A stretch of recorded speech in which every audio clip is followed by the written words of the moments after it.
Halo guys, senang menjumpai kalian dalam acara Youth for Christ bersama dengan saya, Pendeta Ana Nur Aini dari GKI Gading Indah. Renungan kita kali ini berjudul Votum yang didasarkan pada kitab Mazmur 124. Namun sebelumnya mari kita bersatu di dalam doa sebelum kita membaca dan merenungkan firman Tuhan. Kita berdoa. Ya Allah Bapa, kami sungguh bersyukur Tuhan bahwa Engkau boleh menyapa kami kembali lewat firman-Mu yang nanti akan kami baca dan renungkan. Kiranya pesan firman-Mu sampai ke dalam hati dan pikiran kami, dan kami dapat melakukannya dalam hidup kami hari lepas hari. Bersabdalah ya Tuhan, kami mau dan kami siap untuk menerimanya. Hanya di dalam nama Tuhan Yesus Kristus, kami berdoa dan memohon. Amin.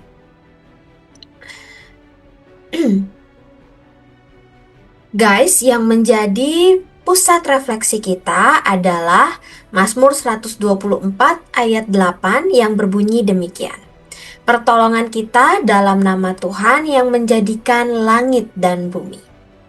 Bagi kita yang sering hadir dalam kebaktian minggu, tentu familiar dengan formulasi kalimat pertolongan kita adalah dalam nama Tuhan yang menjadikan langit dan bumi.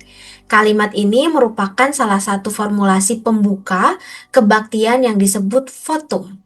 Kata votum berasal dari bahasa Latin yang berarti pernyataan, pengesahan, atau pengakuan. Sebuah foto menandaskan pengakuan bahwa Allah adalah sumber pertolongan dan dasar berlangsungnya kebaktian. Pengakuan bahwa Allah adalah sumber pertolongan bagi umatnya menjadi pokok utama dalam Mazmur 124. Daud sendiri mengalami pertolongan Allah ketika orang Israel diserang oleh musuh-musuhnya. Daud berefleksi dan bersaksi bahwa jika Allah tidak berpihak dan menolong mereka, niscaya mereka tidak akan selamat dari serangan musuh. Mereka akan ditelan dan dihanyutkan laksana diterjang gelombang banjir. Allah juga digambarkan sebagai pelindung yang membebaskan umatnya dari jebakan musuh. Umat Tuhan diibaratkan seperti burung yang terlepas dari perangkap pemburu. Dan atas semua karya keselamatan Allah itu, Daud mengajak umat Tuhan untuk mengakui bahwa sumber pertolongan mereka hanyalah dari Allah, Sang Pencipta langit dan bumi. Hanya kepada Allah saja pujian dan penyembahan dinaikkan. Nah guys, perjalanan hidup terkadang membawa kita ke dalam pergumulan yang tampaknya mustahil untuk diatasi. Dalam menghadapi situasi-situasi seperti itu, kita diajak untuk belajar meyakini bahwa Allah akan senantiasa menjadi sumber pertolongan yang dapat diandalkan.